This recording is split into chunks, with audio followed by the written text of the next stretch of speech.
اور زمین پر کوئی چلنے پھرنے والا نہیں مگر اس کا رزق اللہ کے ذمے ہے. وہ اس کے رہنے کی جگہ کو بھی جانتا ہے اور جہاں سونپا جاتا ہے اسے بھی.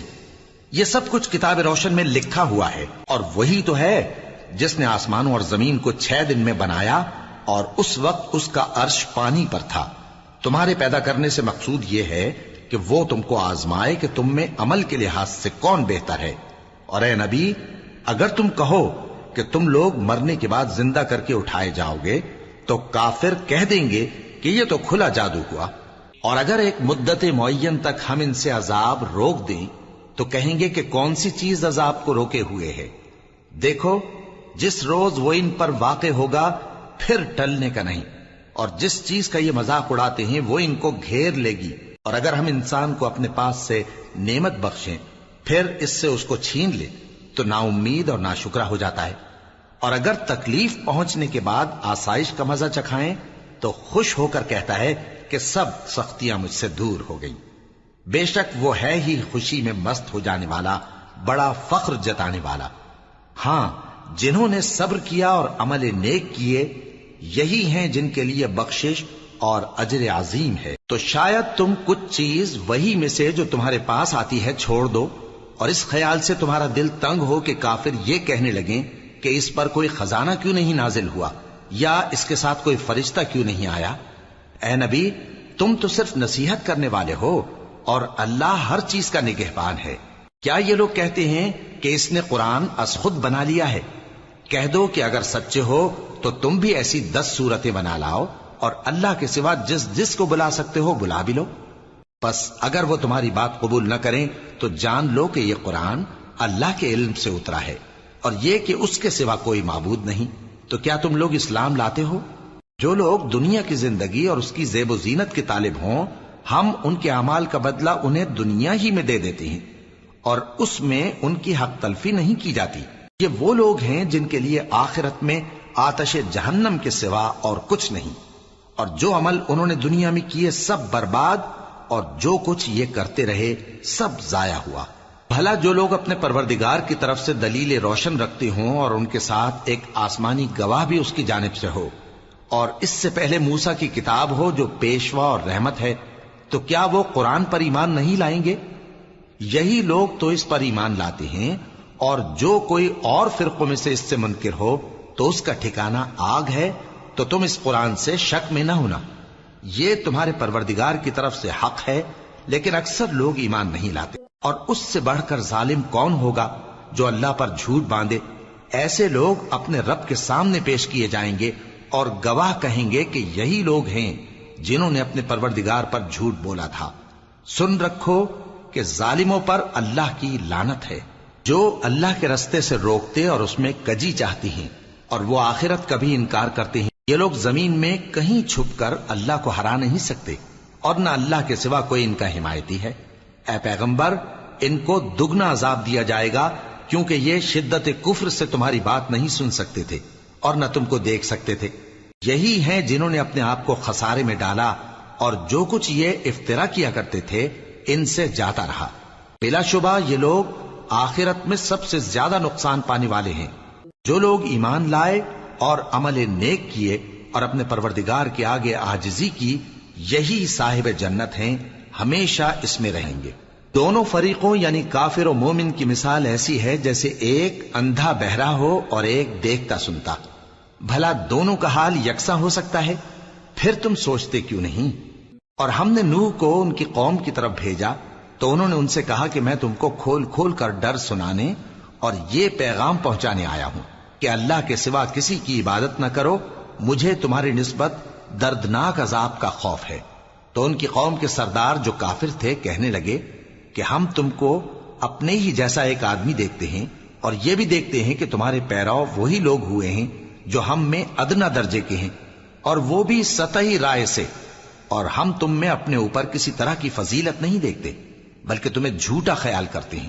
فرمایا کہ اے قوم دیکھو تو اگر میں اپنے پروردگار کی طرف سے دلیل روشن رکھتا ہوں اور اس نے مجھے اپنے ہاں سے رحمت بخشی ہو جس کی حقیقت تم سے پوشیدہ ہو گئی ہے، تو کیا ہم اس کے لیے تمہیں مجبور کر سکتے ہیں جبکہ تم اس سے ناخوش ہو؟ اور اے قوم، میں اس نصیحت کے بدلے تم سے مال و زر کا مطالبہ تو نہیں کرتا، میرا صلہ تو اللہ کے ذمے ہے، اور جو لوگ ایمان لائے ہیں میں ان کو نکالنے والا بھی نہیں ہوں، وہ تو اپنے پروردگار سے ملنے والے ہیں، لیکن میں دیکھتا ہوں کہ تم لوگ نادانی کر رہے ہو۔ اے میری قوم، اگر میں ان کو نکال دوں تو اللہ کی گرفت سے بچانے کے لیے کون میری مدد کر سکتا ہے؟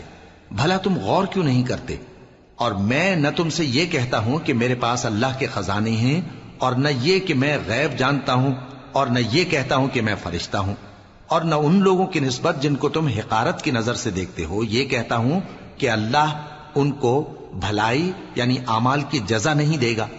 جو ان کے دلوں میں ہے اسے اللہ خوب جانتا ہے، اگر میں ایسا کہوں تو بے انصافوں میں ہو جاؤں۔ انہوں نے کہا کہ نوح، تم نے ہم سے جھگڑا تو کیا اور جھگڑا بھی بہت کیا، اب اگر تم سچے ہو تو جس چیز سے ہمیں ڈراتے ہو وہ ہم پر لا نازل کرو۔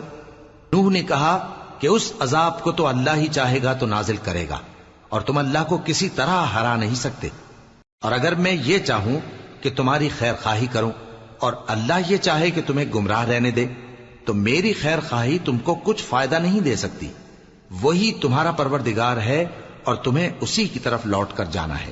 کیا یہ لوگ کہتے ہیں کہ اس پیغمبر نے قرآن اپنے دل سے بنا لیا ہے؟ کہہ دو کہ اگر میں نے دل سے بنا لیا ہے تو میرے گناہ کا وبال مجھ پر، اور جو گناہ تم کرتے ہو اس سے میں بری الذمہ ہوں۔ اور نوح کی طرف وحی کی گئی کہ تمہاری قوم میں جو لوگ ایمان لا چکے ان کے سوا اور کوئی ایمان نہیں لائے گا، تو جو کام یہ کر رہے ہیں ان کی وجہ سے غم نہ کھاؤ، اور ایک کشتی ہمارے حکم سے ہمارے سامنے بناؤ، اور جو لوگ ظالم ہیں ان کے بارے میں مجھ سے کچھ نہ کہنا، کیونکہ وہ ضرور غرق کر دیے جائیں گے۔ اور نوح نے کشتی بنانا شروع کر دی، اور جب ان کی قوم کے سردار ان کے پاس سے گزرتے تو ان سے تمسخر کرتے۔ وہ کہتے کہ اگر تم ہم سے تمسخر کرتے ہو تو جس طرح تم ہم سے تمسخر کرتے ہو اسی طرح ایک وقت ہم بھی تم سے تمسخر کریں گے، اور تم کو جلد معلوم ہو جائے گا کہ کس پر عذاب آتا ہے جو اسے رسوا کرے گا، اور کس پر ہمیشہ کا عذاب نازل ہوتا ہے۔ یہاں تک کہ جب ہمارا حکم آ پہنچا اور تنور جوش مارنے لگا تو ہم نے نوح کو حکم دیا کہ ہر قسم کے پالتو جانوروں میں سے جوڑا جوڑا یعنی ایک ایک نر اور ایک ایک مادہ لے لو، اور جس شخص کی نسبت حکم ہو چکا ہے کہ ہلاک ہو جائے گا اس کو چھوڑ کر اپنے گھر والوں کو اور جو ایمان لایا ہو اس کو کشتی میں سوار کر لو، اور ان کے ساتھ ایمان بہت ہی کم لوگ لائے تھے۔ نوح نے کہا کہ اللہ کا نام لے کر کہ اسی کے کرم سے اس کا چلنا اور ٹھہرنا ہے، اس میں سوار ہو جاؤ، بے شک میرا پروردگار بخشنے والا ہے، مہربان ہے۔ اور وہ ان کو لے کر طوفان کی لہروں میں چلنے لگی۔ لہریں کیا تھیں؟ گویا پہاڑ تھے۔ اس وقت نوح نے اپنے بیٹے کو جو کشتی سے الگ تھا پکارا کہ بیٹا ہمارے ساتھ سوار ہو جا اور کافروں میں شامل نہ ہو۔ اس نے کہا کہ میں ابھی پہاڑ سے جا لگوں گا، وہ مجھے پانی سے بچا لے گا۔ فرمایا کہ آج اللہ کے عذاب سے کوئی بچانے والا نہیں اور نہ کوئی بچ سکتا ہے مگر وہی جس پر اللہ رحم کرے۔ اتنے میں دونوں کے درمیان لہر حائل ہو گئی اور وہ ڈوب کر رہ گیا، اور حکم دیا گیا کہ اے زمین اپنا پانی نگل جا، اور اے آسمان تھم جا، اور پانی خشک ہو گیا اور کام تمام کر دیا گیا، اور کشتی کوہ جودی پر جا ٹھہری، اور کہہ دیا گیا کہ بے انصاف لوگوں پر لعنت۔ اور نوح نے اپنے پروردگار کو پکارا اور کہا کہ پروردگار، میرا بیٹا بھی میرے گھر والوں میں ہے، تو اس کو بھی نجات دے، تیرا وعدہ سچا ہے اور تو بہترین حاکم ہے۔ اللہ نے فرمایا کہ اے نوح، وہ تیرے گھر والوں میں نہیں ہے، وہ تو سراسر بد عمل ہے، تو جس چیز کی تم کو حقیقت معلوم نہیں اس کے بارے میں مجھ سے درخواست ہی نہ کرو، اور میں تم کو نصیحت کرتا ہوں کہ نادان نہ بنو۔ نوح نے کہا پروردگار، میں تجھ سے پناہ مانگتا ہوں کہ ایسی چیز کی تجھ سے درخواست کروں جس کی حقیقت مجھے معلوم نہیں، اور اگر تو مجھے نہیں بخشے گا اور مجھ پر رحم نہیں فرمائے گا تو میں تباہ ہو جاؤں گا۔ حکم ہوا کہ نوح ہماری طرف سے سلامتی اور برکتوں کے ساتھ جو تم پر اور تمہارے ساتھ کی جماعتوں پر نازل کی گئی ہیں اتر آؤ، اور کچھ اور جماعتیں ہوں گی جن کو ہم دنیا کے فوائد سے بہرہ مند کریں گے، پھر ان کو ہماری طرف سے عذاب علیم پہنچے گا۔ یہ حالات غیب کی خبروں میں سے ہیں جو ہم تمہاری طرف بھیجتے ہیں، اور اس سے پہلے نہ تم ہی ان کو جانتے تھے اور نہ تمہاری قوم ہی ان سے واقف تھی، تو صبر کرو کہ انجام پرہیزگاروں ہی کا بھلا ہے۔ اور ہم نے قوم عاد کی طرف ان کے بھائی ہود کو بھیجا. انہوں نے کہا اے میری قوم اللہ ہی کی عبادت کرو، اس کے سوا تمہارا کوئی معبود نہیں. تم شرک کر کے اللہ پر محض بہتان باندھتے ہو. میری قوم میں اس واعظ و نصیحت کا تم سے کچھ صلہ نہیں مانگتا. میرا صلہ تو اس کے ذمے ہے جس نے مجھے پیدا کیا. بھلا تم سمجھتے کیوں نہیں؟ اور اے قوم اپنے پروردگار سے بخشش مانگو، پھر اس کے آگے توبہ کرو. وہ تم پر آسمان سے موسلا دھار بارش برسائے گا اور تمہاری طاقت پر طاقت بڑھائے گا. اور دیکھو گناہگار بن کر روگردانی نہ کرو. وہ بولے ہود تم ہمارے پاس کوئی دلیل ظاہر نہیں لائے، اور ہم صرف تمہارے کہنے سے نہ اپنے معبودوں کو چھوڑنے والے ہیں اور نہ تم پر ایمان لانے والے ہیں. ہم تو یہ سمجھتے ہیں کہ ہمارے کسی معبود نے تمہیں تکلیف پہنچا کر دیوانہ کر دیا ہے. انہوں نے کہا کہ میں اللہ کو گواہ کرتا ہوں اور تم بھی گواہ رہو کہ جن کو تم اللہ کا شریک بناتے ہو میں ان سے بیزار ہوں. یعنی جن کی اللہ کے سوا عبادت کرتے ہو تو تم سب مل کر میرے بارے میں جو تدبیر کرنی چاہو کر لو اور مجھے مہلت نہ دو. میں اللہ پر جو میرا اور تمہارا سب کا پروردگار ہے بھروسہ رکھتا ہوں. زمین پر جو چلنے پھرنے والا ہے وہ اللہ کے قبضہ قدرت میں ہے. بے شک میرا پروردگار سیدھے رستے پر ہے. اب اگر تم روگردانی کرو گے تو جو پیغام میرے ذریعے تمہاری طرف بھیجا گیا ہے وہ میں نے تمہیں پہنچا دیا ہے، اور میرا پروردگار تمہاری جگہ اور لوگوں کو لا بسائے گا، اور تم اللہ کا کچھ بھی نہیں بگاڑ سکو گے. میرا پروردگار تو ہر چیز پر نگہبان ہے.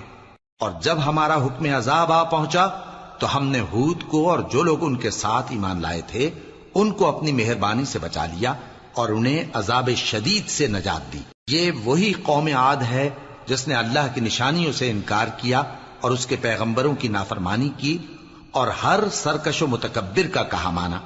اور اس دنیا میں بھی لعنت ان کے پیچھے لگی رہی اور قیامت کے دن بھی لگی رہے گی. دیکھو قوم عاد نے اپنے پروردگار سے کفر کیا، اور سن رکھو قوم عاد پر پھٹکار ہے جو ہود کی قوم تھی. اور قوم سمود کی طرف ان کے بھائی صالح کو بھیجا تو انہوں نے کہا اے قوم اللہ ہی کی عبادت کرو، اس کے سوا تمہارا کوئی معبود نہیں. اسی نے تم کو زمین سے پیدا کیا اور اس میں آباد کیا، تو اس سے مغفرت مانگو اور اس کے آگے توبہ کرو. بے شک میرا پروردگار نزدیک بھی ہے اور دعا کا قبول کرنے والا بھی ہے. انہوں نے کہا کہ صالح اس سے پہلے ہم تم سے کئی طرح کی امیدیں رکھتے تھے، اب وہ منقطع ہو گئی. کیا تم ہم کو ان چیزوں سے منع کرتے ہو جن کو ہمارے بزرگ پوجتے آئے ہیں؟ اور جس بات کی طرف تم ہمیں بلاتے ہو اس کی طرف سے ہم بڑے بھاری شک میں ہیں. صالح نے کہا اے میری قوم بھلا دیکھو تو اگر میں اپنے پروردگار کی طرف سے کھلی دلیل پر ہوں اور اس نے مجھے اپنے ہاتھ سے نبوت کی نعمت بخشی ہو، تو اگر میں اللہ کی نافرمانی کروں تو اس کے سامنے میری کون مدد کرے گا؟ تم تو کفر کی باتوں سے میرا نقصان ہی کرتے ہو. اور یہ بھی کہا کہ اے قوم یہ اللہ کی اونٹنی تمہارے لیے ایک نشانی یعنی معجزہ ہے، تو اس کو چھوڑ دو کہ اللہ کی زمین میں جہاں چاہے چرتی پھرے، اور اس کو کسی طرح کی تکلیف نہ دینا ورنہ تمہیں جلد عذاب آ پکڑے گا. مگر انہوں نے اس کو کاٹ ڈالا. تو صالح نے کہا کہ اپنے گھروں میں 3 دن اور فائدے اٹھا لو، یہ وعدہ ہے کہ جھوٹا نہ ہوگا. پس جب ہمارا حکم آ گیا تو ہم نے صالح کو اور جو لوگ ان کے ساتھ ایمان لائے تھے ان کو اپنی مہربانی سے بچا لیا اور اس دن کی رسوائی سے محفوظ رکھا. بے شک تمہارا پروردگار طاقتور ہے، زبردست ہے.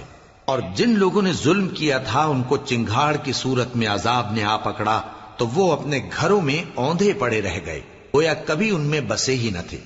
سن رکھو کہ قوم سمود نے اپنے پروردگار سے کفر کیا، اور سن رکھو قوم سمود پر پھٹکار ہے. اور ہمارے فرشتے ابراہیم کے پاس بشارت لے کر آئے تو سلام کہا، انہوں نے بھی جواب میں سلام کہا.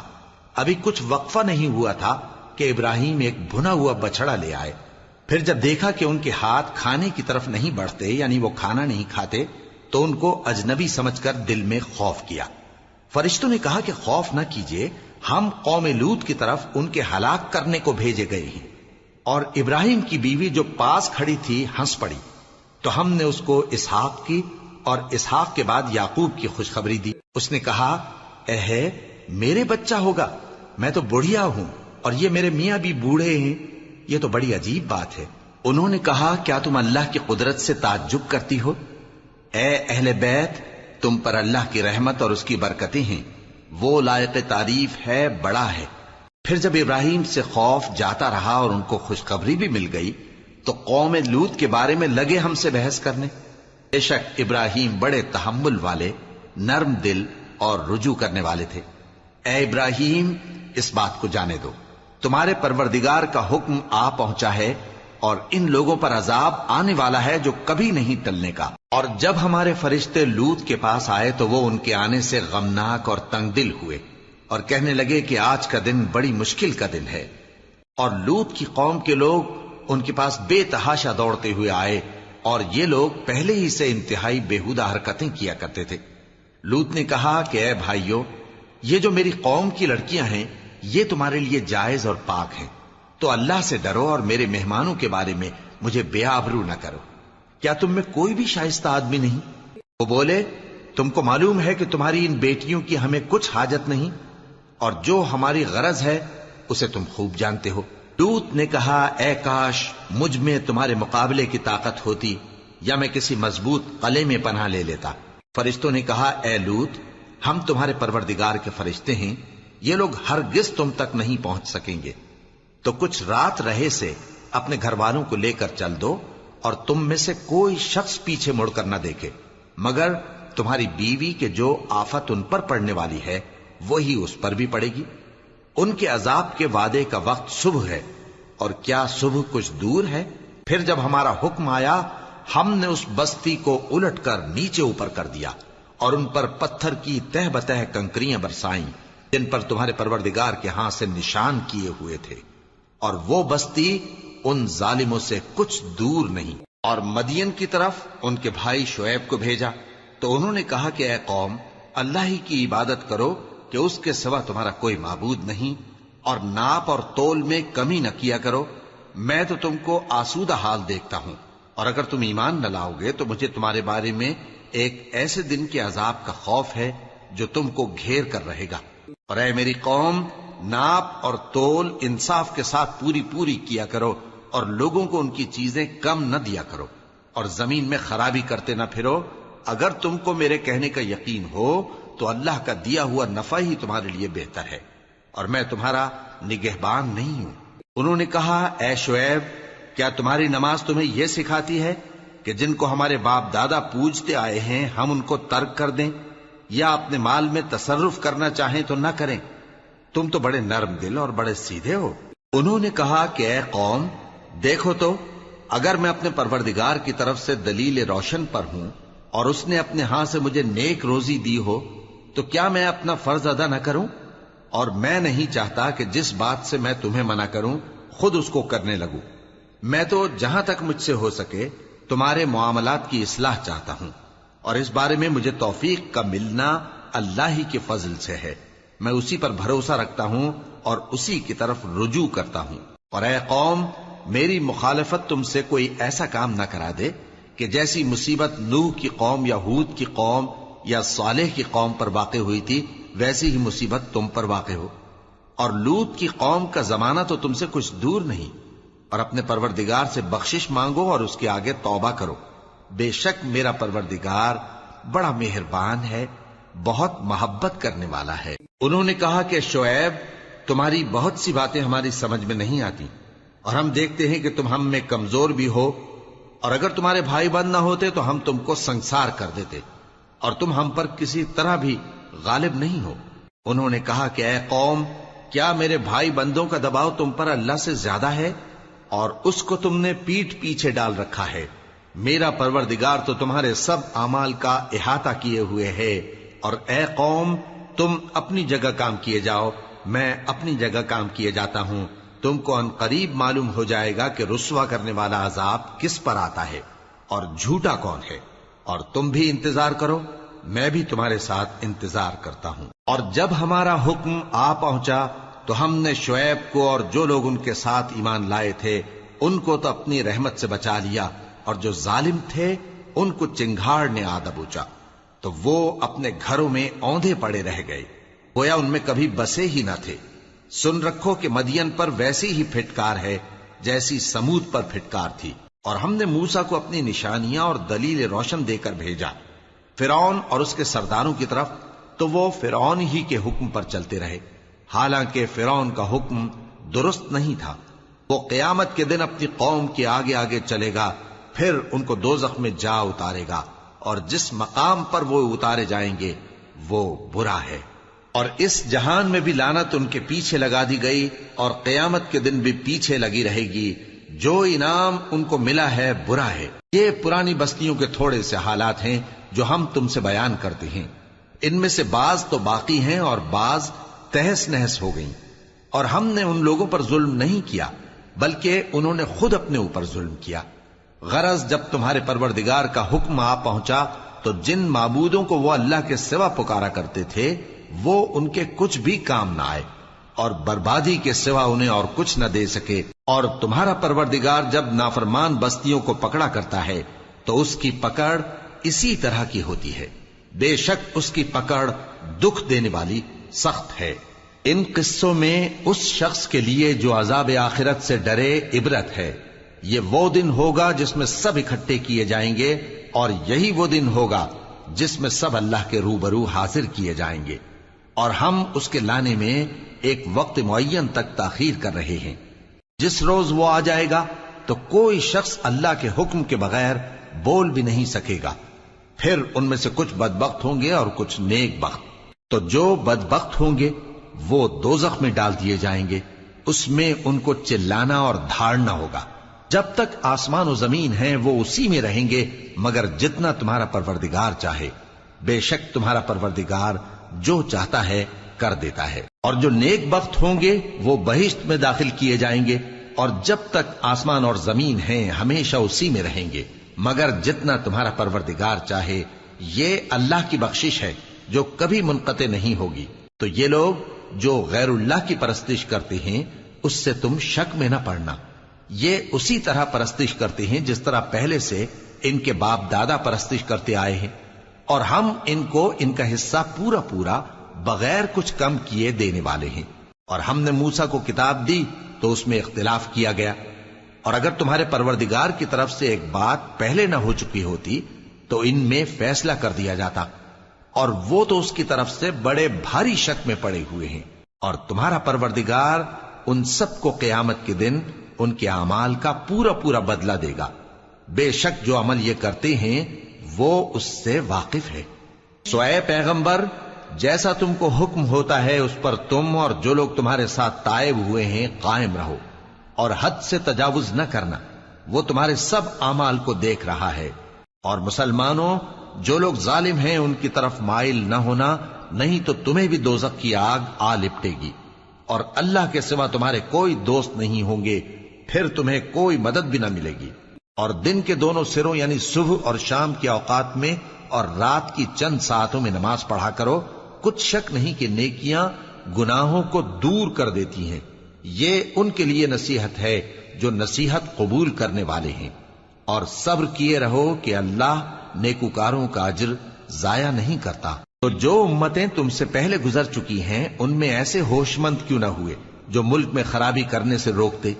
ہاں، ایسے تھوڑے سے تھے جن کو ہم نے ان میں سے نجات بخشی، اور جو ظالم تھے وہ انہی باتوں کے پیچھے لگے رہے جن میں عیش و آرام تھا، اور وہ گناہوں میں ڈوبے ہوئے تھے۔ اور تمہارا پروردگار ایسا نہیں ہے کہ بستیوں کو جبکہ وہاں کے باشندے نیکوکار ہوں از راہ ظلم تباہ کر دے۔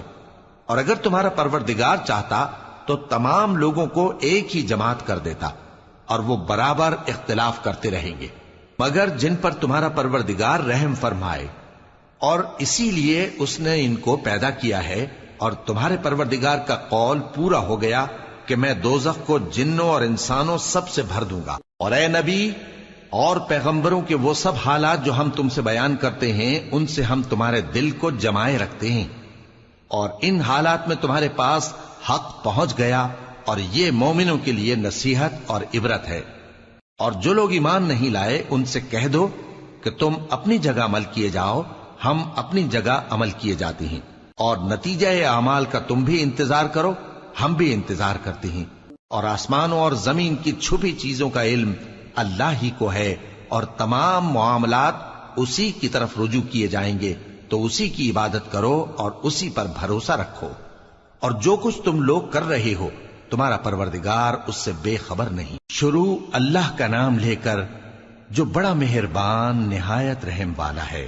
الف لام را، یہ کتاب روشن کی آیتیں ہیں، ہم نے اس قرآن کو عربی میں نازل کیا ہے تاکہ تم لوگ سمجھ سکو۔ اے پیغمبر، ہم اس قرآن کے ذریعے سے جو ہم نے تمہاری طرف بھیجا ہے تمہیں ایک نہایت اچھا قصہ سناتے ہیں، اور تم اس سے پہلے بے خبر تھے۔ جب یوسف نے اپنے والد سے کہا کہ ابا، میں نے خواب میں 11 ستاروں اور سورج اور چاند کو دیکھا ہے، دیکھتا کیا ہوں کہ وہ مجھے سجدہ کر رہی ہیں۔ انہوں نے کہا کہ بیٹا، اپنے خواب کا ذکر اپنے بھائیوں سے نہ کرنا، نہیں تو وہ تمہارے حق میں کوئی چال چلیں گے۔ کچھ شک نہیں کہ شیطان انسان کا کھلا دشمن ہے، اور اسی طرح اللہ تمہیں برگزیدہ و ممتاز کرے گا اور خواب کی باتوں کی تعبیر کا علم سکھائے گا، اور جس طرح اس نے اپنی نعمت پہلے تمہارے دادا پر دادا ابراہیم اور اسحاق پر پوری کی تھی، اسی طرح تم پر اور اولاد یعقوب پر پوری کرے گا۔ بے شک تمہارا پروردگار سب کچھ جاننے والا ہے، حکمت والا ہے۔ ہاں، یوسف اور ان کے بھائیوں کے قصے میں پوچھنے والوں کے لیے بہت سی نشانیاں ہیں۔ جب انہوں نے آپس میں تذکرہ کیا کہ یوسف اور اس کا بھائی ابا کو ہم سے زیادہ پیارے ہیں، حالانکہ ہم جماعت کی جماعت ہیں، کچھ شک نہیں کہ ابا کھلی غلطی پر ہیں۔ یوسف کو یا تو جان سے مار ڈالو یا کسی ملک میں پھینک آؤ، پھر ابا کی توجہ صرف تمہاری طرف ہو جائے گی، اور اس کے بعد تم نیک لوگوں میں ہو جاؤ گے۔ ان میں سے ایک کہنے والے نے کہا کہ یوسف کو جان سے نہ مارو، کسی اندھے کنویں میں ڈال دو کہ کوئی راہگیر اسے نکال کر کسی دوسرے ملک میں لے جائے گا۔ اگر تم کو کرنا ہی ہے تو یوں کرو۔ یہ مشورہ کر کے وہ اپنے والد سے کہنے لگے کہ ابا جان، کیا سبب ہے کہ آپ یوسف کے بارے میں ہمارا اعتبار نہیں کرتے؟ حالانکہ ہم اس کے خیر خواہ ہیں، کل اسے ہمارے ساتھ بھیج دیجئے کہ خوب میوے کھائے اور کھیلے کودے، ہم اس کے نگہبان ہیں۔ انہوں نے کہا کہ یہ امر مجھے غمناک کیے دیتا ہے کہ تم اسے لے جاؤ، یعنی وہ مجھ سے جدا ہو جائے، اور مجھے یہ بھی خوف ہے کہ تم کھیل میں اس سے غافل ہو جاؤ اور اسے بھیڑیا کھا جائے۔ وہ کہنے لگے کہ اگر ہماری موجودگی میں کہ ہم ایک طاقتور جماعت ہیں اسے بھیڑیا کھا گیا تو ہم بڑے نقصان میں پڑ گئے۔ غرض جب وہ اس کو لے گئے اور اس بات پر اتفاق کر لیا کہ اس کو اندھے کنویں میں ڈال دیں، اور ہم نے یوسف کی طرف وحی بھیجی کہ ایک وقت ایسا آئے گا کہ تم انہیں ان کے اس سلوک سے آگاہ کرو گے، اور ان کو اس وحی کی کچھ خبر نہ ہوگی۔ اور یہ حرکت کر کے وہ رات کے وقت باپ کے پاس روتے ہوئے آئے، کہنے لگے کہ ابا جان، ہم تو دوڑنے اور ایک دوسرے سے آگے نکلنے میں مصروف ہو گئے اور یوسف کو اپنے اسباب کے پاس چھوڑ گئے تو اسے بھیڑیا کھا گیا، اور آپ ہماری بات کو گو ہم سچ ہی کہتے ہیں باور نہیں کریں گے۔ اور ان کے کرتے پر جھوٹ موٹ کا لہو بھی لگا لائے۔ یعقوب نے کہا کہ یوں نہیں ہے، بلکہ تم اپنے دل سے یہ بات بنا لائے ہو۔ اچھا، صبر کہ وہی خوب ہے، اور جو تم بیان کرتے ہو اس کے بارے میں اللہ ہی سے مدد چاہیے۔ اور اب اللہ کی شان دیکھو کہ اس کنویں کے قریب ایک قافلہ آوارد ہوا اور انہوں نے پانی کے لیے اپنا سقا بھیجا تو اس نے کنویں میں ڈول لٹکایا، یوسف اس سے لٹک گئے۔ وہ بولا، زہے قسمت، یہ تو ایک لڑکا ہے، اور اس کو قیمتی سرمایہ سمجھ کر چھپا لیا۔ اور جو کچھ وہ کرتے تھے اللہ کو خوب معلوم تھا، اور انہوں نے اس کو تھوڑی سی قیمت یعنی معدود چند درہموں پر بیچ ڈالا، اور وہ اس سے بیزار ہو رہے تھے۔ اور مصر میں جس شخص نے اس کو خریدا اس نے اپنی بیوی سے جس کا نام زلیخا تھا کہا کہ اس کو عزت و اکرام سے رکھو، عجب نہیں کہ یہ ہمیں فائدہ دے یا ہم اسے بیٹا بنا لیں۔ اس طرح ہم نے یوسف کو سرزمین مصر میں جگہ دی، اور غرض یہ تھی کہ ہم ان کو خواب کی باتوں کی تعبیر سکھائیں، اور اللہ اپنے کام پر غالب ہے لیکن اکثر لوگ نہیں جانتے۔ اور جب وہ اپنی جوانی کو پہنچے تو ہم نے ان کو دانائی اور علم عطا کیا، اور نیکوکاروں کو ہم اسی طرح بدلہ دیا کرتے ہیں۔ اور جس عورت کے گھر میں وہ رہتے تھے اس نے ان کو اپنی طرف مائل کرنا چاہا، اور دروازے بند کر کے کہنے لگی، یوسف جلدی آؤ۔ انہوں نے کہا کہ اللہ پناہ میں رکھے، وہ یعنی تمہارے میاں تو میرے آقا ہیں، انہوں نے مجھے اچھی طرح سے رکھا ہے، میں ایسا ظلم نہیں کر سکتا، بے شک ظالم لوگ فلاح نہیں پائیں گے۔ اور اس عورت نے ان کا قصد کیا اور انہوں نے اس کا قصد کیا۔ اگر وہ اپنے پروردگار کی نشانی نہ دیکھتے تو جو ہوتا سو ہوتا۔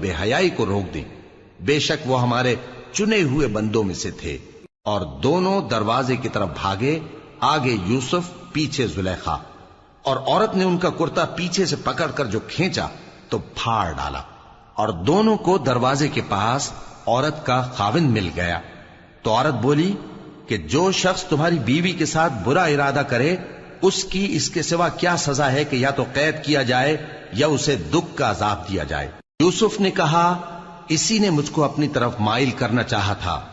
اور اس کے خاندان میں سے ایک گواہ نے گواہی دی کہ اگر اس کا کرتا آگے سے پھٹا ہو تو یہ سچی اور یوسف جھوٹا ہے، اور اگر کرتا پیچھے سے پھٹا ہو تو یہ جھوٹی اور وہ سچا ہے. سو جب اس کا کرتا دیکھا تو پیچھے سے پھٹا تھا. تب اس نے زلیخا سے کہا کہ یہ تمہارا ہی فریب ہے، اور کچھ شک نہیں کہ تم عورتوں کے فریب بڑے بھاری ہوتے ہیں. یوسف اس بات کا خیال نہ کر، اور زلیخا تو اپنے گناہ کی بخشش مانگ، بے شک خطا تیری ہی ہے. اور شہر میں عورتیں گفتگویں کرنے لگیں کہ عزیز کی بیوی اپنے غلام کو اپنی طرف مائل کرنا چاہتی ہے اور اس کی محبت اس کے دل میں گھر کر گئی ہے. ہم دیکھتی ہیں کہ وہ کھلی گمراہی میں ہے. پھر جب زلیخا نے ان عورتوں کی گفتگو جو حقیقت میں دیدار یوسف کے لیے ایک چال تھی سنی، تو ان کے پاس دعوت کا پیغام بھیجا اور ان کے لیے ایک محفل مرتب کی، اور پھل تراشنے کے لیے ہر ایک کو ایک ایک چھری دی. اور یوسف سے کہا کہ ان کے سامنے آؤ. جب عورتوں نے ان کو دیکھا تو ان کا روب حسن ان پر ایسا چھا گیا کہ پھل تراشتے تراشتے اپنے ہاتھ کاٹ لیے، اور بے ساختہ بول اٹھیں کہ اللہ پاک ہے، یہ آدمی نہیں، یہ تو کوئی بزرگ فرشتہ ہے. زلیخا نے کہا تو یہ وہی ہے جس کے بارے میں تم مجھے تانے دیتی تھیں، اور بے شک میں نے اس کو اپنی طرف مائل کرنا چاہا مگر یہ بچا رہا. اور اگر یہ وہ کام نہ کرے گا جو میں اسے کہتی ہوں تو قید کر دیا جائے گا اور ذلیل ہوگا. یوسف نے دعا کی کہ پروردگار جس کام کی طرف یہ مجھے بلاتی ہیں اس کی نسبت مجھے قید پسند ہے، اور اگر تو مجھ سے ان کے فریب کو نہ ہٹائے گا تو میں ان کی طرف مائل ہو جاؤں گا اور نادانوں میں سے ہو جاؤں گا. پس ان کے رب نے ان کی دعا قبول کر لی اور ان سے عورتوں کا داؤں ٹال دیا. بے شک وہی تو سننے والا ہے، جاننے والا ہے. پھر باوجود اس کے کہ وہ لوگ ان کی بے گناہی کے نشان دیکھ چکے تھے، ان کی رائے یہی ٹھہری کہ کچھ عرصے کے لیے ان کو قید ہی کر دیں. اور ان کے ساتھ دو اور جوان بھی داخل زندہ ہوئے. ایک نے ان میں سے کہا کہ میں نے خواب دیکھا ہے، دیکھتا کیا ہوں کہ شراب کے لیے انگور نچوڑ رہا ہوں. دوسرے نے کہا کہ میں نے بھی خواب دیکھا ہے، میں یہ دیکھتا ہوں کہ اپنے سر پر روٹیاں اٹھائے ہوئے ہوں اور پرندے ان میں سے کھا رہے ہیں. تو ہمیں ان کی تعبیر بتا دیجئے کہ ہم تمہیں نیکوکار دیکھتے ہیں. یوسف نے کہا کہ جو کھانا تم کو ملنے والا ہے وہ آنے نہیں پائے گا کہ میں اس سے پہلے تم کو اس کی تعبیر بتا دوں گا. یہ ان باتوں میں سے ہے جو میرے پروردگار نے مجھے سکھائی ہیں. جو لوگ اللہ پر ایمان نہیں لاتے اور آخرت کا انکار کرتے ہیں، میں نے ان کا مذہب چھوڑ دیا ہے، اور میں اپنے باپ دادا ابراہیم اور اسحاق اور یعقوب کے مذہب پر چلتا ہوں. ہمیں شایع نہیں ہے کہ کسی چیز کو اللہ کے ساتھ شریک بنائیں. یہ اللہ کا فضل ہے ہم پر بھی اور لوگوں پر بھی، لیکن اکثر لوگ شکر نہیں کرتے. اے میرے قید خانے کے رفیقو، بھلا کئی جدا جدا آقا اچھے یا اللہ جو اکیلا ہے سب پر غالب ہے. جن چیزوں کی تم اللہ کے سوا پرستش کرتے ہو وہ صرف نام ہی نام ہیں جو تم نے اور تمہارے باپ دادا نے رکھ لیے ہیں. اللہ نے ان کی کوئی سند نازل نہیں کی. سن رکھو کہ اللہ کے سوا کسی کی حکومت نہیں ہے. اس نے ارشاد فرمایا ہے کہ اس کے سوا کسی کی عبادت نہ کرو، یہی سیدھا دین ہے، لیکن اکثر لوگ نہیں جانتے. اے میرے قید خانے کے رفیقو، تم میں سے ایک جو پہلا خواب بیان کرنے والا ہے وہ تو اپنے آقا کو شراب پلایا کرے گا، اور جو دوسرا ہے وہ سولی دیا جائے گا اور پرندے اس کا سر نوچ کھائیں گے. جو بات تم مجھ سے پوچھتے تھے وہ فیصل ہو چکی ہے. اور ان دونوں میں سے جس کی نسبت یوسف نے خیال کیا کہ وہ رہائی پا جائے گا، اس سے کہا کہ اپنے آقا سے میرا ذکر بھی کر دینا. پھر شیطان نے اسے ان کا اپنے آقا سے ذکر کرنا بھلا دیا، اور یوسف کئی برس قید خانے ہی میں رہے. اور بادشاہ نے کہا کہ میں نے خواب دیکھا ہے، دیکھتا کیا ہوں کہ 7 موٹی گائیں ہیں جن کو 7 دبلی گائیں کھا رہی ہیں، اور 7 خوشے سبز ہیں اور 7 خشک. اے درباریو، اگر تم خوابوں کی تعبیر دے سکتے ہو تو مجھے میرے خواب کی تعبیر بتاؤ۔ انہوں نے کہا یہ خواب تو پریشان خیالی سے ہیں اور ہمیں ایسے خوابوں کی تعبیر نہیں آتی۔ اور وہ شخص جو دونوں قیدیوں میں سے رہائی پا گیا تھا اور جسے مدت کے بعد وہ بات یاد آ گئی، بول اٹھا کہ میں آپ کو اس کی تعبیر لا بتاتا ہوں، مجھے قید خانے جانے کی اجازت دیجیے۔ غرض وہ یوسف کے پاس آیا اور کہنے لگا، یوسف، اے بڑے سچے یوسف، ہمیں اس خواب کی تعبیر بتائیے کہ 7 موٹی گایوں کو 7 دبلی گائیں کھا رہی ہیں اور 7 خوشے سبز ہیں اور 7 سوکھے، تاکہ میں لوگوں کے پاس واپس جا کر تعبیر بتاؤں۔ عجب نہیں کہ وہ تمہاری قدر جانے۔ انہوں نے کہا کہ تم لوگ 7 سال متواتر کھیتی کرتے رہو گے، تو جو غلہ کاٹو تو تھوڑے سے غلے کے سوا جو کھانے میں آئے باقی کو خوشوں میں ہی رہنے دینا۔ پھر اس کے بعد خشک سالی کے 7 سخت سال آئیں گے کہ جو غلہ تم نے جمع کر رکھا ہوگا وہ سب کو کھا جائیں گے، صرف وہی تھوڑا سا رہ جائے گا جو تم احتیاط سے رکھ چھوڑو گے۔ پھر اس کے بعد ایک ایسا سال آئے گا کہ خوب مے برسے گا اور لوگ اس میں رس نچوڑیں گے۔ اور یہ تعبیر سن کر بادشاہ نے حکم دیا کہ یوسف کو میرے پاس لے آؤ۔ سو جب قاصد ان کے پاس گیا تو انہوں نے کہا کہ اپنے آقا کے پاس واپس جاؤ اور اس سے پوچھو کہ ان عورتوں کا کیا حال ہے جنہوں نے اپنے ہاتھ کاٹ لیے تھے، بے شک میرا پروردگار ان کے فریب سے خوب واقف ہے۔ بادشاہ نے عورتوں سے پوچھا کہ تمہارا کیا قصہ تھا جب تم نے یوسف کو اپنی طرف مائل کرنا چاہا؟ سب بول اٹھیں کہ اللہ پاک ہے، ہم نے اس میں کوئی برائی معلوم نہیں کی۔ عزیز کی بیوی نے کہا، اب سچی بات تو ظاہر ہو ہی گئی ہے، اصل یہ ہے کہ میں نے اس کو اپنی طرف مائل کرنا چاہا تھا اور وہ بے شک سچا ہے۔ یوسف نے کہا کہ میں نے یہ بات اس لیے پوچھی ہے کہ عزیز کو یقین ہو جائے کہ میں نے اس کی پیٹھ پیچھے اس کی امانت میں خیانت نہیں کی، اور اللہ خیانت کرنے والوں کی چال کو چلنے نہیں